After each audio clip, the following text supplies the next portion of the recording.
Dear student, स्वागत है आप सभी का आपके अपने यूट्यूब चैनल स्टडी विथ विकास पाठक में। कैसे हैं आप सभी? आशा करता हूं आप सभी बहुत ही मस्त होंगे और 2023 में जैक के क्लास 10th के लिए तैयारी स्टार्ट कर चुके होंगे। ठीक है, तो ये वीडियो जो है वो एमसीक्यू से रिलेटेड है, जैक बोर्ड क्लास 9th के लिए, क्लास 10th के लिए। तो इस बार हमने टारगेट लिया है 2023 में कि 95% मार्क्स आपको गेन करने हैं। ठीक है, तो ये जो है टारगेट बैच है। तो टर्म 1 क्लास 10th और मोस्ट इंपॉर्टेंट एमसीक्यू ऑब्जेक्टिव। ठीक है, जैसे हम लोग आज सबसे पहले सोशल साइंस का इतिहास को लिए हैं। इतिहास का चैप्टर 1 जो आपका सिलेबस में है, यूरोप में राष्ट्रवाद का उदय, तो उससे रिलेटेड उस चैप्टर से रिलेटेड जितने भी इंपॉर्टेंट एमसीक्यू बन सकते हैं सारे को मैं इस वीडियो में डिस्कस करूंगा। तो वीडियो जो है काफ़ी हेल्पफुल होगी आप सभी के लिए। वीडियो को ज़्यादा से ज़्यादा आप लोग वॉच करें और ज़्यादा से ज़्यादा इसको शेयर करें ज़्यादा दोस्तों के पास, ताकि सभी को एक बढ़िया बढ़िया तैयारी इस चैप्टर से ऑब्जेक्टिव मिल जाए। हालांकि इस चैप्टर का मैं पूरा सब्जेक्टिव भी नोट्स आपके सामने प्रोवाइड कराऊंगा, ताकि आपको कोई भी डाउट ना बचे। अगर ऑब्जेक्टिव में एक दो क्वेश्चन बच जाते हैं तो सब्जेक्टिव में वो कवर हो जाएंगे। ठीक है, हालांकि मैं जिस हिसाब से बनाया हूँ क्वेश्चन, उसके हिसाब से तो नहीं लगता कि कोई भी क्वेश्चन छूटेगा। तो चलिए आज हम लोग देखने वाले हैं इतिहास पार्ट 1 यूरोप में राष्ट्रवाद का उदय का। हम लोग एमसीक्यू क्वेश्चन देखेंगे एक एक करके और लगभग 125 एमसीक्यू देखेंगे। ठीक है, इस वीडियो में। तो वीडियो थोड़ा लंबा बनेगा लेकिन काफ़ी हेल्पफुल होगा। तो चलिए वीडियो को स्टार्ट करते हैं। फर्स्ट क्वेश्चन जो है इसमें दिया गया है कि जर्मन राइन संघ का निर्माण किसने किया? तो जर्मन जो राइन संघ था उसका निर्माण किया था नेपोलियन बोनापार्ट ने। नेपोलियन बोनापार्ट ने। तो पहला का हो जाएगा ख number, Napoleon Bonaparte. Second question है, यूरोप में राष्ट्रवाद की पहली स्पष्ट अभिव्यक्ति कब दिखी? तो यूरोप में राष्ट्रवाद की जो है पहली अभिव्यक्ति दिखी थी 1789 की फ्रांसीसी क्रांति में, और उसी के माध्यम से यूरोप में राष्ट्रवाद का जो उदय हुआ था। जब जब जब वहाँ पर जो लुई 16वां जो थे उनके खिलाफ जो है युद्ध किया गया था। ठीक है, तो उन जो वहाँ पर स्थिति था उस स्थिति के हिसाब से जो वहाँ युद्ध किया गया था, तो उसके बाद से ही फ्रांस में मतलब यूरोप में राष्ट्रवाद का उदय हुआ। तो 1789 हो जाएगा। तीसरा क्वेश्चन है, यंग यूरोप की स्थापना किसने की? ठीक है, यंग यूरोप की स्थापना किसने की? तो वो था ज्यूसेppe मैत्सिनी। ठीक है, यंग यूरोप की स्थापना और यंग इटली की स्थापना दोनों मैजिनी ने किया था, तो मैजिनी हो जाएगा। फिर चौथा नंबर क्वेश्चन, राष्ट्रीय आंदोलन का जनक यानी मसीहा यूरोप में राष्ट्रीय आंदोलन का जनक या मसीहा किसे कहा जाता है? तो मैजिनी को कहा जाता है। मैजिनी। 4 का भी हो जाएगा क। पांचवा नंबर क्वेश्चन है, यंग इटली की स्थापना किसने की? तो यंग इटली की स्थापना जो है मैजिनी ने की थी, मैजिनी ने। ठीक है, फिर छठा नंबर क्वेश्चन है, यूरोप का मरीज यूरोप का मरीज किसे कहा जाता है? तो यूरोप का मरीज जो है वो तुर्की को कहा जाता है, तुर्की को। फिर है सातवां नंबर, मेजनी का संबंध किस संगठन से था? तो मेजनी का संबंध जो था वो कार्बोनारी संगठन से था, और ये कार्बोनारी संगठन जो था 1810 ईस्वी में अस्तित्व में आया, 1810 ईस्वी में बना था, तो कार्बोनारी हो जाएगा। फिर है नेक्स्ट क्वेश्चन, किस युद्ध के बाद जर्मनी का एकीकरण पूरा हुआ? तो जर्मनी का एकीकरण जो हुआ था सेडान का युद्ध के माध्यम से हुआ था। ठीक है, सेडान का के युद्ध से। आप लोग कमेंट करके बताएं कि सेडान का युद्ध कब हुआ था, हालांकि आपको वीडियो में आगे मिलेगा। ठीक है, तो किस युद्ध के बाद जर्मनी का एकीकरण पूरा हुआ? तो सेडान का युद्ध के बाद। 9 नंबर क्वेश्चन है, इटली और जर्मनी के एकीकरण का विरोधी कौन था? कौन सा देश था? ठीक है, इटली और जर्मनी का एकीकरण जब हो रहा था उसका विरोधी जो था कौन सा देश जो था विरोधी था? क्योंकि देखिए कोई भी देश जो है वो नहीं चाहता है कि कोई भी जाके एकीकृत हो जाए, अपने में सीमित हो जाए। तो इसीलिए उसका विरोधी कौन था? तो ऑस्ट्रिया, क्योंकि ऑस्ट्रिया एक ऐसा कंट्री था जो चाह रहा था कि जर्मनी और इटली जो है वो एकीकरण ना हो। नेक्स्ट है, जर्मनी का एकीकरण किस वर्ष पूरा हुआ? तो जर्मनी का एकीकरण जो है 1871 ईस्वी में हुआ था, और अभी आप लोग देखे थे कि किस युद्ध के बाद जर्मनी का एकीकरण हुआ? तो सेडान का युद्ध के बाद। ठीक है, तो सेडान का युद्ध कब हुआ? तो 1871 में हुआ, यहाँ देख सकते हैं आप। तो जर्मनी का एकीकरण जो है 1871 के आसपास हुआ था। नेक्स्ट क्वेश्चन है, क्रीमिया का युद्ध किस वर्ष हुआ? तो क्रीमिया का युद्ध आपका हुआ, ऑप्शन है आपका 1861, 1860, 1855 और 1854। तो क्रीमिया का युद्ध जो हुआ था 1854 ईस्वी में हुआ था, और कहाँ हुआ था? तो काला सागर के आसपास हुआ था, काला सागर के आसपास। ठीक है, नेक्स्ट क्वेश्चन है, वियना सम्मेलन किस वर्ष संपन्न हुआ? तो वियना सम्मेलन जो है मतलब वियना कांग्रेस 1815 ईस्वी में हुआ था, वियना सम्मेलन 1815। नेक्स्ट है, वियना किस देश की राजधानी है? तो वियना है ऑस्ट्रिया की राजधानी। ऑस्ट्रिया की राजधानी क्या है? तो वियना है। नेक्स्ट क्वेश्चन है, वियना कांग्रेस की अध्यक्षता किसने की? तो वियना कांग्रेस की अध्यक्षता किसने किया था? तो ऑप्शन है नेपोलियन, मेजनी, चार्ल्स मैटरनिक और लुई 18वां। तो वियना कांग्रेस की अध्यक्षता जो है चार्ल्स मैटरनिक ने किया था, चार्ल्स मैटरनिक। फिर है वियना सम्मेलन किस जगह हुआ? तो वियना सम्मेलन किस में हुआ? ऑप्शन है इटली, यूरोप, जर्मनी, ऑस्ट्रिया। तो वियना सम्मेलन का जो है सम्मेलन हुआ था वो ऑस्ट्रिया हुआ था, ऑस्ट्रिया, ठीक है, ऑस्ट्रिया। ऑस्ट्रिया की राजधानी वियना में। फिर रक्त एवं लौह नीति का अवलंबन किसने किया था? रक्त और लौह नीति का अवलंबन तो बिस्मार्क ने, ऑटोमन बिस्मार्क, ठीक है, कब? 1862 ईस्वी में। तो रक्त एवं लौह नीति का अवलंबन किया था बिस्मार्क ने 1862 ईस्वी में। नेक्स्ट क्वेश्चन है इटली एवं जर्मनी वर्तमान में किस महादेश के अंग है? तो इटली और जर्मनी जो है वर्तमान में यूरोप महाद्वीप का अंग है, यूरोप हो जाएगा, 17 का ख नंबर। 18 क्वेश्चन है यूरोप वासियों के लिए देश का साहित्य एवं ज्ञान प्रेरणा स्रोत रहा, कौन सा देश का? यूरोप वासियों के लिए किस देश का साहित्य एवं ज्ञान प्रेरणा स्रोत रहा? तो वो था यूनान का, ठीक है, यूनान जो था, यूनान का साहित्य और ज्ञान जो था वो यूरोप वासियों के लिए काफी ज्यादा प्रेरणा स्रोत था। यूनान मतलब ग्रीक, ठीक है, ग्रीक। आप देखते हैं ना कि कोई भी शब्द, ये शब्द ग्रीक भाषा से लिया गया है, ग्रीक भाषा से लिया, ये सब सारे दिए रहते हैं इस हिसाब से। नेक्स्ट है 19 नंबर क्वेश्चन, काउंट काबूर को विक्टर इमैनुअल ने किस पद पर नियुक्त किया था? तो काउंट काबूर जो था उसको विक्टर इमैनुअल ने कौन से पद पर नियुक्त किया था? तो प्रधानमंत्री के पद पर, प्रधानमंत्री। 19 का ख नंबर हो जाएगा। नेक्स्ट है राष्ट्रवाद की अवधारणा का जन्म किस घटना से माना जाता है? तो ऑप्शन है फ्रांस की क्रांति, दूसरा है पुनर्जागरण, तीसरा है गौरवपूर्ण क्रांति और घ है कोई नहीं। तो तीसरा नंबर हो जाएगा, 20 का हो जाएगा ख, ठीक है, ख नंबर। पुनर्जागरण से वहां पर राष्ट्रवाद की अवधारणा का जन्म हुआ था, पुनर्जागरण के माध्यम से। नेक्स्ट है 21 नंबर, इटली और जर्मनी के एकीकरण के विरुद्ध कौन सा देश था? तो इटली और जर्मनी के विरुद्ध कौन सा देश था? तो ऑस्ट्रिया था। क्वेश्चन शायद पहले हो चुका था। नेक्स्ट, सन 1870 में फ्रांस और प्रसा के बीच विश्व युद्ध कहाँ हुआ था? तो सन 1870 में फ्रांस और प्रसा के बीच, प्रसा मतलब जर्मनी, ठीक है, आज का जर्मनी और पहले प्रसा हुआ करता था। तो सन 1870 में फ्रांस और प्रसा के बीच युद्ध हुआ था सेडोन में, ठीक है।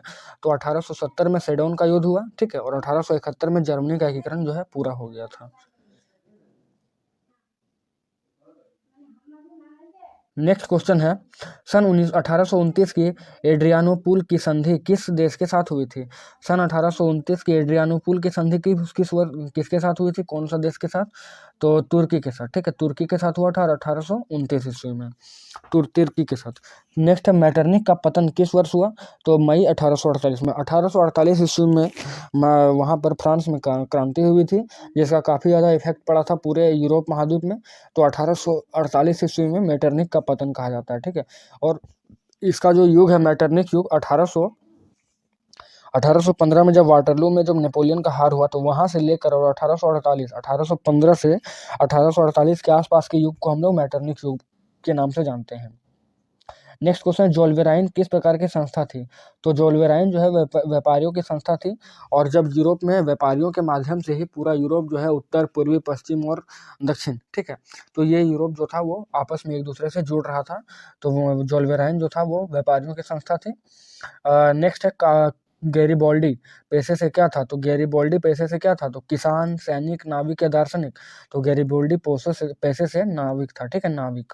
नेक्स्ट है काउंट काबूर की मृत्यु कब हुई थी? तो 1862 ईस्वी में काउंट काबूर की मृत्यु हो गई थी। नेक्स्ट क्वेश्चन है नेपोलियन संहिता मतलब नेपोलियन कोड किस वर्ष लागू की गई? तो 1804 ईस्वी में नेपोलियन कोड लागू की गई थी, और मैं बाकायदा इस चैप्टर को पूरे डिटेल में आप सभी के सामने लाऊंगा, तब मैं बताऊंगा कि 1804 की नेपोलियन संहिता में क्या क्या सुधार किया गया था, 1789 की क्रांति क्यों हुई थी, 1848 ईस्वी की क्रांति क्यों हुई थी, इन सभी को मैं पूरा डिटेल्स में आप सभी के सामने पेश करूंगा, ठीक है। तो इस चैप्टर से आपको कोई भी परेशानी फिर नहीं होगी। नेक्स्ट है जोल्वेराइन की स्थापना किस वर्ष की गई? तो जोल्वेराइन की स्थापना 1834 ईस्वी में की गई थी। फिर है गास्टिन की संधि किस वर्ष हुई? तो गास्टिन की संधि जो है वो कब हुई? ऑप्शन है 1865, 1856, 1866 और 1870। तो 1865 में हुई थी गास्टिन की संधि। नेक्स्ट है किस वर्ष यूनान को एक स्वतंत्र राष्ट्र घोषित किया गया? ऑप्शन है 1830, 1832, 1834 और 1835। तो यूनान को स्वतंत्र घोषित किया गया था 1832 ईस्वी में। 1832 ईस्वी में यूनान को एक स्वतंत्र राष्ट्र की संज्ञा मिली। नेक्स्ट है गीजो कहाँ का प्रधानमंत्री था? गीजो जो था वो कहाँ का प्रधानमंत्री था? तो ऑप्शन आपका फ्रांस, प्रसाद, तुर्की और चीन। तो गीजो जो है फ्रांस का प्रधानमंत्री हुआ था एक बार, ठीक है, गीजो जो है प्रधानमंत्री हुआ था कहाँ का? फ्रांस का। नेक्स्ट है हंगरी की राजधानी कहाँ है? तो हंगरी की राजधानी बुडापेस्ट है, बुडापेस्ट। और आगे है ओटो को कहाँ का राजा घोषित किया गया? तो ओटो को यूनान का राजा घोषित किया। यूनान में जो राजा बन रहे थे उनको ओटो कहा जाता था, ठीक है। ओटो 1 2 3 इस प्रकार से कहा जाता था। नेक्स्ट है सेडोन का युद्ध किनके किनके बीच हुआ? तो सेडोन का युद्ध ऑप्शन है प्रसा डेनमार्क, ऑस्ट्रिया प्रसा, इटली रोम और फ्रांस और प्रसा। तो सेडोन का युद्ध हुआ था 1870 ईस्वी में और ये हुआ था फ्रांस और प्रसा के बीच, और इसी उसके बाद जर्मनी का एकीकरण संभव हो पाया था। और प्रसा को पहले जर्मनी बोला जाता था और युद्ध के बाद इसका नाम जर्मनी को पहले प्रसा बोला जाता था और युद्ध के बाद जब सेडोन का युद्ध हुआ तब इसका नाम जर्मनी बदल दिया गया, ठीक है। नेक्स्ट है लाल कुर्ती मतलब लाल सेना का गठन ऑर्गेनाइजेशन किसने किया? तो लाल सेना का गठन किया था गैरीबॉल्डी ने। आगे 37 नंबर क्वेश्चन पर चलते हैं। 37 नंबर क्वेश्चन है फ्रांस में किस शासक वंश की पुनः स्थापना वियना कांग्रेस के द्वारा किया गया? मतलब वियना कांग्रेस जब हुआ था तो उस वियना कांग्रेस से पहले वहां पर फ्रांस का शासन नहीं था, ठीक है। तो वहां पर आप देख सकते हैं कि नेपोलियन का शासन था, हालांकि फ्रांस का ही था लेकिन नेपोलियन दूसरे वंश का था, ठीक है। और 1815 में जब नेपोलियन का वियना कांग्रेस हुआ तो वहां पर फिर से एक बार बूर्बो राजवंश को बहाल किया गया और लुई 17वां या लुई 18वां को शासन पर लाया गया था। तो बूर्बो राजवंश को फिर से एक बार बहाल किया गया था। नेक्स्ट जॉल्वे राइन की स्थापना किसने की? तो जॉल्वे राइन जो संस्था थी इसकी स्थापना प्रसा मतलब आज का जर्मनी जो है वही इसकी स्थापना किया था। नेक्स्ट क्वेश्चन है जॉल्वेराइन फ्रैंकफर्ट की संधि कब हुई थी? तो फ्रैंकफर्ट की संधि हुई थी आपका 1871 ईस्वी में। ऑप्शन था 1864, 1865, 1866 और 1871। तो फ्रैंकफर्ट की संधि हुई थी 1871 ईस्वी में। नेक्स्ट है नेपल्स की क्रांति कब हुई? तो नेपल्स की क्रांति हुई थी 1821 ईस्वी में। नेपल्स की क्रांति कब हुई? 1821 ईस्वी में। आगे चार्टिस्ट आंदोलन कहाँ हुआ था? चार्टिस्ट आंदोलन कौन से देश में हुआ था, मतलब कौन से जगह पर हुआ था? तो ऑप्शन है फ्रांस, ऑस्ट्रिया, हंगरी और इंग्लैंड। तो चार्टिस्ट आंदोलन जो हुआ था वो आपका इंग्लैंड में हुआ था, इंग्लैंड। तो 41 का हो जाएगा घ। 42 नंबर क्वेश्चन है कार्बोनारी संगठन का गठन किस वर्ष किया गया? तो कार्बोनारी संगठन जिसमें यंग इटली और यंग यूरोप जो मतलब जो जोसेफे मैक्सिनी थे, कार्बोनारी संगठन का वो सदस्य थे, जोसेफे मैक्सिनी अध्यक्ष थे और 1810 ईस्वी में इसको गठित किया गया था, 1810 ईस्वी में। नेक्स्ट क्वेश्चन है एड्रियानोपुल की संधि कब एवं किन दो देशों के बीच हुई? तो एड्रियानोपुल की संधि हुई थी 1829 ईस्वी में रूस और तुर्की के बीच। रूस और तुर्की के बीच क्या हुआ था? तो एड्रियानोपुल की संधि हुई थी। आगे पोलैंड के विद्रोह को किसने कुचल दिया?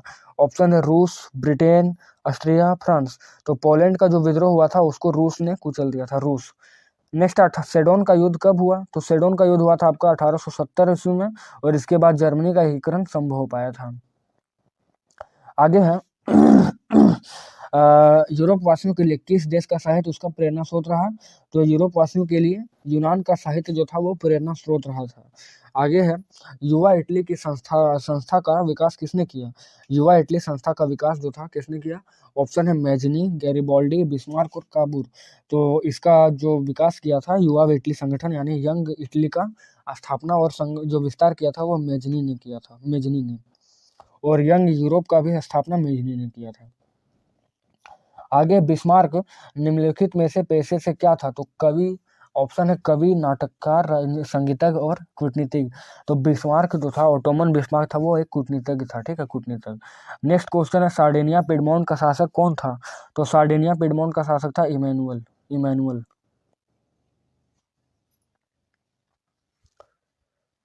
नेक्स्ट क्वेश्चन है यूनानी स्वतंत्रता आंदोलन के दौरान कौन ब्रिटिश कवि शहीद हो गए थे? कौन से ब्रिटिश कवि जो थे शहीद हो गए थे? यूनानी स्वतंत्रता जो 1831 के आसपास हुई थी, यूनान का स्वतंत्रता संग्राम, उसमें कौन से नेता जो थे मतलब कौन से कवि जो थे शहीद हो गए थे?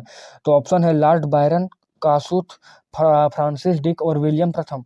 तो लॉर्ड बायरन वो शहीद हो गए थे यूनानी स्वतंत्रता संग्राम में। नेक्स्ट क्वेश्चन है हंगरी की भाषा क्या थी? तो ये बहुत ज्यादा क्वेश्चन पूछा जाता है ये। तो हंगरी की भाषा थी मैग्यार थी। नेक्स्ट है यूनानी के स्वतंत्रता संग्राम में किसकी पराजय हुई?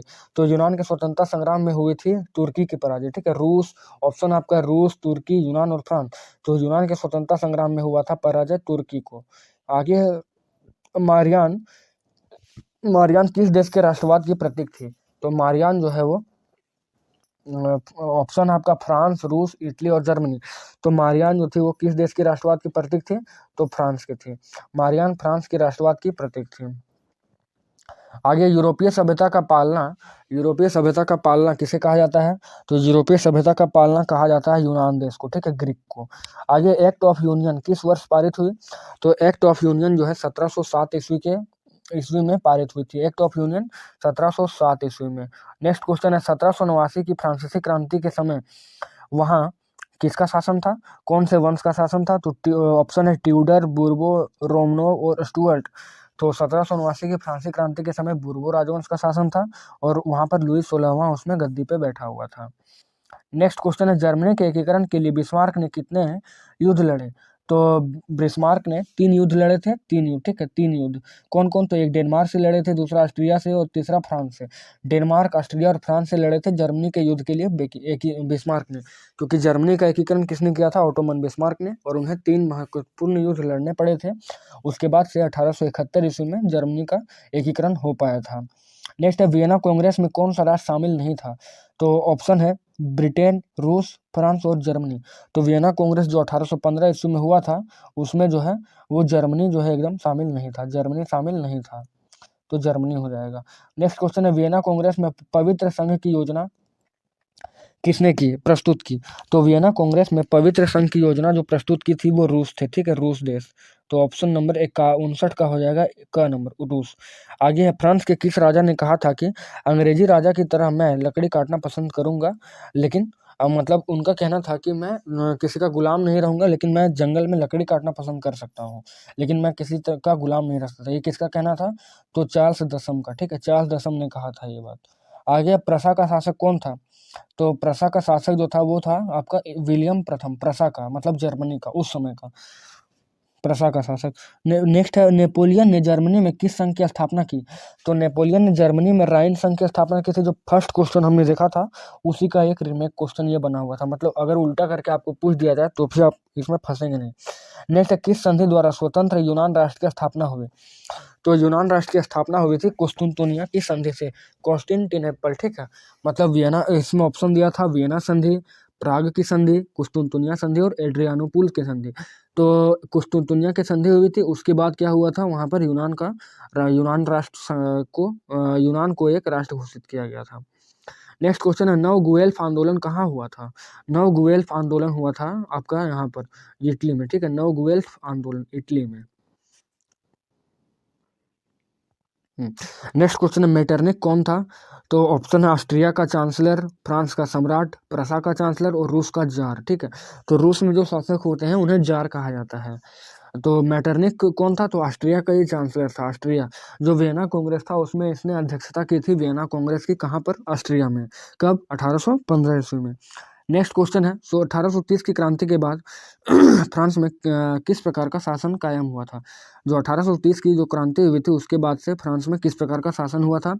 ऑप्शन है निरंकुश राजतंत्र, सेकेंड है गणराज्य, आगे है संघीय शासन व्यवस्था और संवैधानिक राजतंत्र। तो 1830 के बाद फ्रांस में संवैधानिक राजतंत्र का गठन हुआ था। नेक्स्ट है विश्व में राष्ट्रवाद की पहली दृष्टि कौन सी क्रांति के बाद निकली? तो विश्व में राष्ट्रवाद की पहली जो दृष्टि है वो फ्रांस की क्रांति के बाद निकली। हालांकि उससे पहले तो वहां पर पुनर्जागरण का काल आया था, लेकिन पुनर्जागरण के बाद जो है वो फ्रांस की क्रांति से हुई थी, ठीक है। नेक्स्ट क्वेश्चन है किस संधि के द्वारा जर्मनी का एकीकरण पूरा हुआ? तो जर्मनी का एकीकरण हुआ था फ्रैंकफर्ट संधि के बाद, ठीक है। आगे मैं बता दिया हूँ कि फ्रैंकफर्ट संधि कब हुआ है। नेक्स्ट है जर्मनी और इटली के एकीकरण के समय फ्रांस का शासक कौन था? तो जब जर्मनी और इटली का एकीकरण हो रहा था, जर्मनी और इटली का एकीकरण हो रहा था तो फ्रांस का शासक था उस समय नेपोलियन तृतीय, ठीक है, नेपोलियन तृतीय। ऑप्शन आपको दे देगा ऐसे नेपोलियन बोनापार्ट, नेपोलियन द्वितीय, नेपोलियन और नेपोलियन तृतीय। तो वहां पर हो जाएगा नेपोलियन तृतीय, ठीक है। आगे ऐतिहासिक द्वंद्ववाद की व्याख्या किसने की? तो ऑप्शन है हिगेल, अंडर्ट, हम्बोल्ट और जैकब ग्रिम। तो ऐतिहासिक द्वंद्ववाद की स्थापना जो व्याख्या किया था वो हिगल ने किया था, हिगेल। नेक्स्ट क्वेश्चन है किस देश का हंगरी पर पूर्ण आधिपत्य था? किस देश का हंगरी पर पूर्ण आधिपत्य था? तो उस समय जिस प्रकार कहा जाता है कि ऑस्ट्रिया जो था, ऑस्ट्रिया काफी ताकतवर हुआ करता था उस समय, तो उसी ने हंगरी पर जो है आधिपत्य जमा कर रखा हुआ था, ऑस्ट्रिया ने। नेक्स्ट है जर्मनी के एकीकरण का प्रमुख वास्तुकार कौन था? तो जर्मनी का एकीकरण का प्रमुख वास्तुकार कौन था? तो ऑप्शन है मेजनी, गैरिबाल्डी, लेनिन और बिस्मार्क। तो जर्मनी का एकीकरण का जो प्रमुख वास्तुकार मतलब जर्मनी का एकीकरण किसने किया? तो ओटोमन बिस्मार्क ने। नेक्स्ट क्वेश्चन है इटली में एकीकरण में इटली के एकीकरण में निम्न में किसका संबंध था? जर्मनी और इटली का एकीकरण किसने किया था? ओटोमन बिस्मार्क ने ही किया था। ओटोमन बिस्मार्क हो जाएगा आंसर। नेक्स्ट है 74 ब्रेस्ट लिटोवस्क की संधि किन दो देशों के बीच हुई? ब्रेस्ट लिटोवस्क की संधि किन दो देशों के बीच हुई? तो रूस और जर्मनी के बीच हुई थी। ठीक है, रूस और जर्मनी के बीच हुई थी ब्रेस्ट लिटोवस्क की संधि। आगे सेल्सबिग और होल्स्टाइन का संबंध किस देश के एकीकरण से है? तो सेल्सबिग और होल्स्टाइन का संबंध जो है वो किस देश के एकीकरण से है? ऑप्शन है जर्मनी का एकीकरण, ऑस्ट्रिया का एकीकरण, इटली का एकीकरण और फ्रांस का एकीकरण। तो सेल्सबिग और होल्स्टाइन का संबंध जो था वो जर्मनी के एकीकरण से था, जर्मनी का एकीकरण। नेक्स्ट क्वेश्चन है यूनानी स्वतंत्रता के दौरान कौन ब्रिटिश शासक कवि शहीद हुए थे? तो लॉर्ड बायरन। ठीक है, लॉर्ड बायरन। ये क्वेश्चन पहले भी हो चुका था। नेक्स्ट क्वेश्चन है किसने कहा कि जब फ्रांस छींकता है तो पूरा यूरोप को सर्दी जुकाम हो जाता है? ये काफ़ी इंपॉर्टेंट सवाल है और जब हम लोग तैयारी कर रहे थे क्लास 10 का तो उस समय जो हम लोग का एग्जाम था उसमें भी ये क्वेश्चन आया हुआ था। सोच सकते हैं 2014 के आसपास। तो ये काफ़ी इंपॉर्टेंट है और रिपीटेड क्वेश्चन है, ये लगातार आ सकता है। तो किसने कहा था कि फ्रांस छींकता है, फ्रांस जब छींकता है तो पूरे यूरोप में सर्दी जुकाम हो जाता है? क्योंकि फ्रांस जो था उस समय एक बहुत ही जबरदस्त केंद्र बना हुआ था। ठीक है, क्योंकि कोई भी चीज़ होता था तो फ्रांस शक्तिशाली भी था और वहाँ पर नेपोलियन का भी उदय हो चुका था। तो इसलिए कहा जाता है कि फ्रांस जब छींकता था तो पूरे यूरोप को क्या हो जाता था? सर्दी जुकाम। ये कथन किसका था? तो मैटरनिक का था। तो ठीक है, चार्ल्स मैटरनिक यानी Duke Metternich, Charles Duke Metternich का था।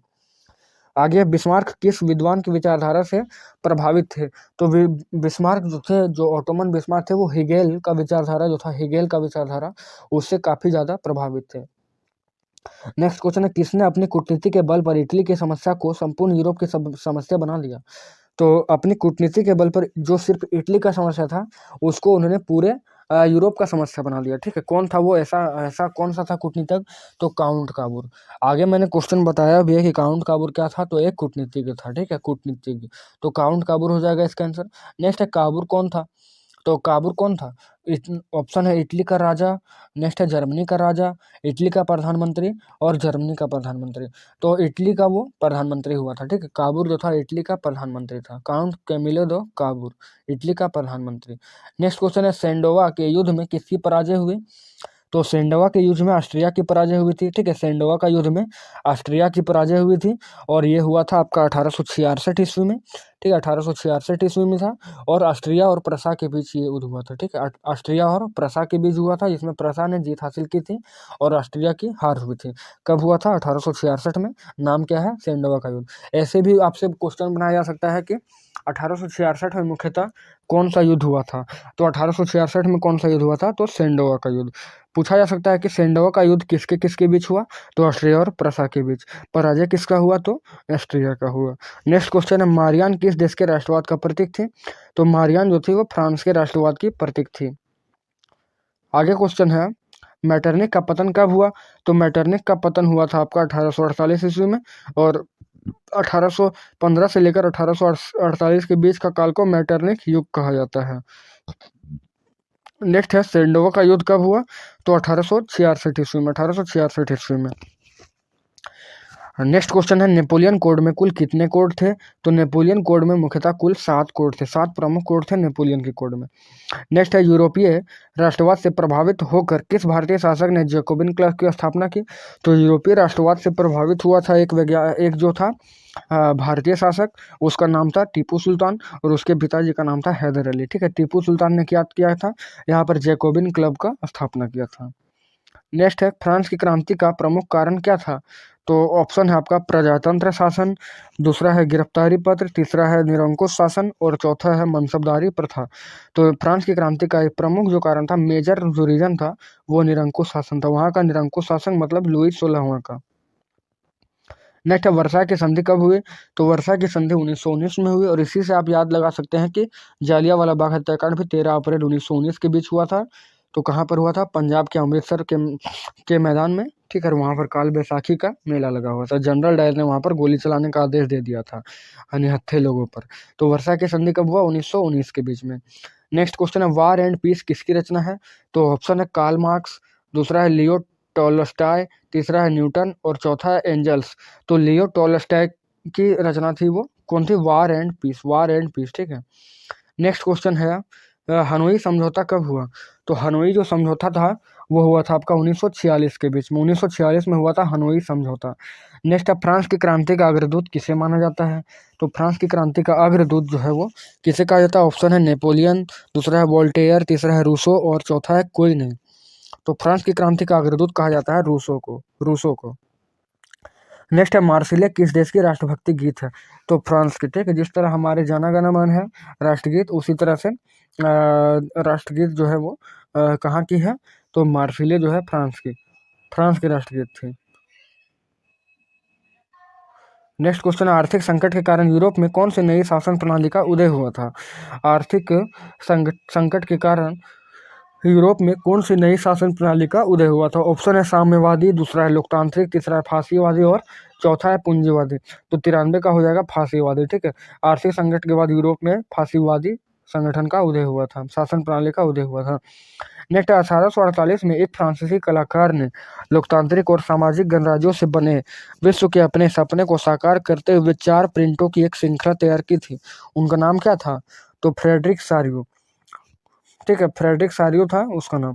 पूछा जा सकता है फ्रेडरिक सारियो ने क्या किया था? तो फ्रेडरिक सारियो ने 1848 ईस्वी में एक फ्रांसीसी कलाकार थे और उसने लोकतांत्रिक और सामाजिक गणराज्यों से बने विश्व के अपने सपने को साकार करते हुए उनका 4 खंडों में उनका संकलन किया था, फ्रेडरिक सारियो। नेक्स्ट है ऐसी सरकार, ठीक है। ऐसी सरकार या शासन व्यवस्था जिसकी सत्ता पर किसी प्रकार का अंकुश नहीं होता है उसे क्या कहा जाता है? निरंकुशवाद। या तो आपसे ऐसे ऑप्शन दिया सकता है निरंकुशवाद क्या है, तो उसमें आप लिख सकते हैं कि ऐसी सरकार या शासन व्यवस्था जिसकी सत्ता पर किसी प्रकार का अंकुश नहीं, मतलब कोई भी अंकुश नहीं और सरकार चाहे कुछ भी कर सकता है, किसी को मार सकता है, किसी को पीट सकता है, किसी को भी जेल में डाल सकता है, ये सब मतलब कोई भी टाइप का शासन नहीं है वहां पर। नेक्स्ट क्वेश्चन है एक समाज का एक दृष्टिकोण जो इतना आदर्श है कि यह वास्तव में मौजूद होने की संभावना नहीं है। मतलब एक समाज का एक ऐसा दृष्टिकोण जो इतना आदर्श है कि यह वास्तव में मौजूद होने की संभावना है ही नहीं, तो वो क्या कहलाता है? ऑप्शन है कल्पनादर्श, दूसरा है जनमत संग्रह, तीसरा है निरंकुशवाद और चौथा है राष्ट्रराज। तो कल्पनादर्श हो जाएगा, कल्पनादर्श, ठीक है। नेक्स्ट क्वेश्चन है, तो देख सकते हैं दोस्तों मैंने एनसीईआरटी किताब को पूरा घोर कर आप सभी के लिए बना दिया, ठीक है। आपको कोई भी टेंशन लेना नहीं है और एनसीईआरटी का सारा क्वेश्चन इसमें एक एक क्वेश्चन जैसे मैंने वादा किया आप सभी से, एक भी क्वेश्चन यहाँ से छूटेगा नहीं। बस आप लोग एक बार इस वीडियो को देख लेंगे ना तो आराम से आपका 2 से 3 मार्क्स यहाँ से उठने वाला है। नेक्स्ट क्वेश्चन है एक प्रत्यक्ष मतदान जिसके किसी क्षेत्र के सभी लोगों को किसी प्रस्ताव को स्वीकार करने या अस्वीकार करने के लिए कहा जाता है, वो क्या होता है?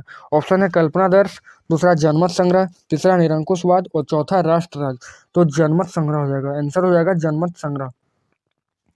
नेक्स्ट क्वेश्चन है वह राज्य जहाँ लोग निम्न कारणों से जुड़े हुए हो, जहाँ लोग की बोली समान हो, संस्कृति समान हो, साथ ही पूर्वज समान हो, तो उसे क्या कहते हैं? तो उसे कहा जाता है राष्ट्र राज्य। मतलब राष्ट्र राज्य क्या है?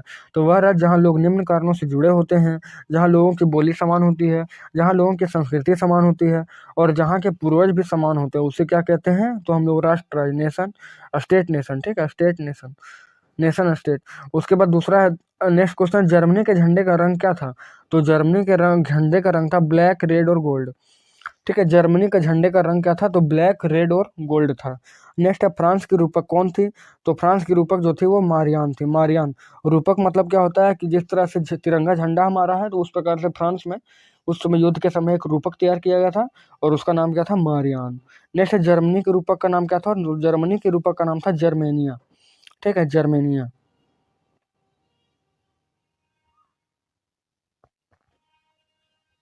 नेक्स्ट क्वेश्चन है मसीहा संत स्वर्गदूत घटनास्थल पर टकी लगाए हुए हैं, उनका उपयोग कलाकार दुनिया के खाली स्थान के प्रतीक के लिए किया जाता था। तो ये काफी इंपॉर्टेंट कथन और इसका उपयोग किया था राष्ट्र के बीच भाईचारा बढ़ाने के लिए, राष्ट्र के बीच भाईचारा बढ़ाने के लिए। आगे ला पेट्री के विचारों का क्या अर्थ है? तो ला पेट्री जो था वो पितृभूमि था, ठीक है। ये देख सकते हैं आप पूरा एनसीईआरटी बीच में जो दिया गया था एनसीईआरटी से, उस प्रकार से नोट क्वेश्चन मैंने बनाए हैं। तो ला पेट्री के विचारों का क्या अर्थ है? तो पितृभूमि। नेक्स्ट ले सिटोयन के विचारों का क्या अर्थ है? तो ले सिटोयन का विचारों का अर्थ था नागरिक, मतलब फ्रांस के नागरिक को ले सिटोयन कहा जाता था। जबकि ला पेट्री के विचार क्या थे? तो पितृभूमि कहा जाता था, क्योंकि फ्रांस एक पितृभूमि है। नेक्स्ट क्वेश्चन, 1789 के फ्रांसीसी क्रांति के बाद निम्नलिखित में से कौन सा परिवर्तन आया? तो क्या हुआ वहां पर 1789 की जो क्रांति हुई थी उसके बाद क्या क्या हुआ? तो फ्रेंच की राष्ट्रीय भाषा बनी, फ्रेंच जो है फ्रांस की राष्ट्रीय भाषा बनी। नेक्स्ट तिरंगा, नया तिरंगा झंडा आया। फिर स्टेट जनरल का नाम बदलकर नेशनल असेंबली किया गया, और आगे उपर्युक्त सभी। तो ये सभी चीजें जो है वो किया गया था 1789 की क्रांति के बाद। तो कहा जा सकता है कि उपर्युक्त सभी, ठीक है, उपर्युक्त सभी। नेक्स्ट क्वेश्चन है, उस लड़ाई का नाम बताएं जहां यूरोपीय शक्ति से नेपोलियन बोनापार्ट की हार हुई थी। उस लड़ाई का हमें नाम बताना है जिस शक्ति से नेपोलियन बोनापार्ट का हार हुआ था। तो नेपोलियन बोनापार्ट का हार कब हुआ था? तो 1815 में वाटरलू का युद्ध में, और नेपोलियन का पतन हो गया यहाँ से, ठीक है। मतलब 1815 का नाम हुआ वाटरलू का युद्ध, और वहां से नेपोलियन का पतन हो चुका था। नेक्स्ट क्वेश्चन है, प्रत्यय का क्या अर्थ है? प्रत्यय का ऑप्शन है चुनाव लड़ने का अधिकार, दूसरा समानता का अधिकार, तीसरा एक वोट का अधिकार, और चौथा है स्वतंत्रता का अधिकार। तो प्रत्यय का अर्थ होता है वोट का अधिकार, वोट का अधिकार। नेक्स्ट है एले। एले मतलब किसको मापने के? एले खाली स्थान को मापने के लिए इस्तेमाल की जाने वाली इकाई है। तो एले कपड़ा को मापने के लिए इस्तेमाल की जाने वाली इकाई है। तो खाली स्थान में यहाँ पर भरा जाएगा कपड़ा, ठीक है, कपड़ा, कपड़ा। एले एले मतलब किसके लिए यूज किया जाता था? कपड़े के लिए। नेक्स्ट क्वेश्चन है, जंकर कौन थे? ऑप्शन है प्रशा की सेना, दूसरा ऑप्शन है किसान, तीसरा है छात्र, और चौथा है बड़े जमींदार। तो जंकर कौन थे? तो बड़े जमींदार हुआ करते थे। कहाँ के? रूस के। रूस के जो बड़े जमींदार थे उनको जंकर कहा जाता था। नेक्स्ट है, यंग इटली का गठन किस देश में हुआ? तो यंग इटली का गठन हुआ था मार्सेई में, ठीक है, मार्सेई में हुआ था। और ग्रेट ब्रिटेन, मेजनी कब किया था? ग्रेट ब्रिटेन, मेजनी जो थे वो ग्रेट ब्रिटेन के थे, और उन्होंने इसका गठन किया था कहाँ पर? मार्सेई में। नेक्स्ट है, यंग यूरोप का गठन किस जगह हुआ? तो यंग यूरोप का गठन हुआ बर्न में, बर्न, ठीक है, बर्न में। नेक्स्ट है, किसने कहा कि जूसेप्पे मैथ्यूनी हमारी सामाजिक व्यवस्था के लिए खतरा है? ऑप्शन है लॉर्ड बायरन, दूसरा है ओटोमन बिस्मार्क, तीसरा है ड्यूक मैटरनिक, और चौथा है कैसर विलियम वन, ठीक है। तो किसने कहा था कि जूसेप्पे मैथ्यूनी जो है वो हमारी हमारी यूरोपीय सभ्यता के लिए खतरा है? तो किया था ओटोमन बिस्मार्क ने। नेक्स्ट, कैसर विलियम को कब जर्मनी का राजा घोषित किया गया था? तो 1871 ईस्वी में, जब जर्मनी का एकीकरण हुआ था तो वहां पर पहले राजा कौन थे? तो कैसर विलियम, 1871 ईस्वी में। नेक्स्ट क्वेश्चन है, इतालवी क्रांतिकारी मेजनी 1807 में कहाँ जन्म हुआ? तो जेनेवा में जन्म हुआ था मेजनी का, ठीक है। कहाँ पर? जेनेवा में। कब? 1807 ईस्वी में। और क्रांतिकारी मेजनी क्या थे? तो यंग इटली और यंग यूरोप के स्थापक थे।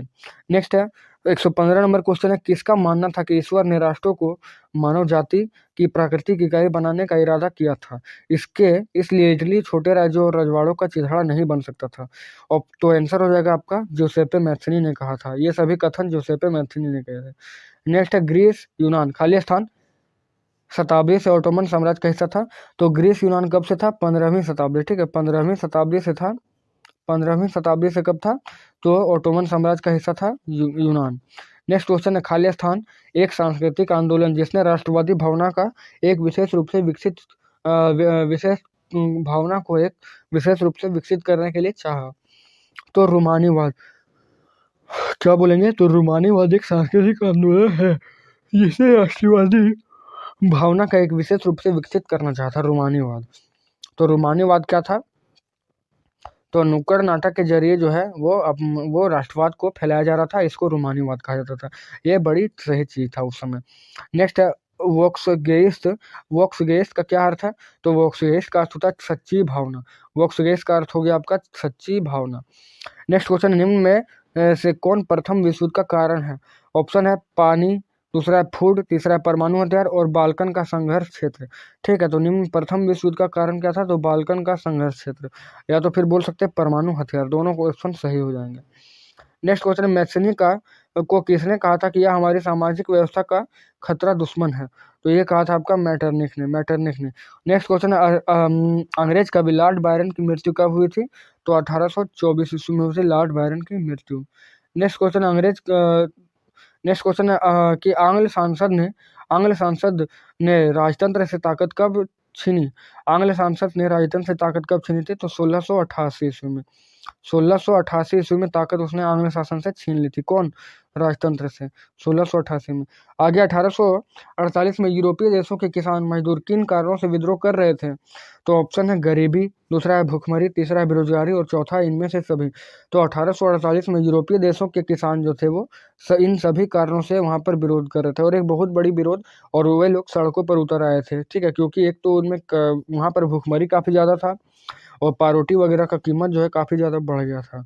तो देख सकते हैं इस वीडियो में हमने पूरा डिस्कस कर दिया है यूरोप में राष्ट्रवाद का उदय, और इससे रिलेटेड जितना भी इंपॉर्टेंट एमसीक्यू था जो आपके एग्जाम के पॉइंट ऑफ व्यू से काफ़ी महत्वपूर्ण है, उन सभी को हमने डिस्कस किया है और लगभग 125 एमसीक्यू डिस्कस किया है। तो आई होप ये वीडियो आप सभी को अच्छा लगा होगा। तो इसी तरह से वीडियो को शेयर कर दीजिए, वीडियो को लाइक कर दीजिए और चैनल को सब्सक्राइब करके बेल आइकन को प्रेस कर लीजिए और ज़्यादा से ज़्यादा वीडियो को शेयर करिए दोस्तों, ताकि सभी को मदद मिल जाए। और क्योंकि आप सभी के लिए देख सकते हैं मैंने कितना मेहनत किया है इस वीडियो में, तो मेरा टारगेट है कि आप लोग 95 प्लस स्कोर करें इस बार अच्छे से। और जितने भी चैप्टर दिए गए हैं टर्म 1 के लिए सभी का मैं कंप्लीट एमसीक्यू आप सभी के सामने डिस्कस करूंगा। इसी तरह से नेक्स्ट अभी पीडीएफ मेरे पास रेडी है भारत का राष्ट्रवाद का। अगर इस वीडियो को आप लोग प्यार देते हैं तो आगे वाले वीडियो को मैं रिकॉर्ड करके आप लोग को डाल दूंगा, भारत में राष्ट्रवाद का उदय, और उसमें करीबन 200 क्वेश्चन है एमसीक्यू, ठीक है।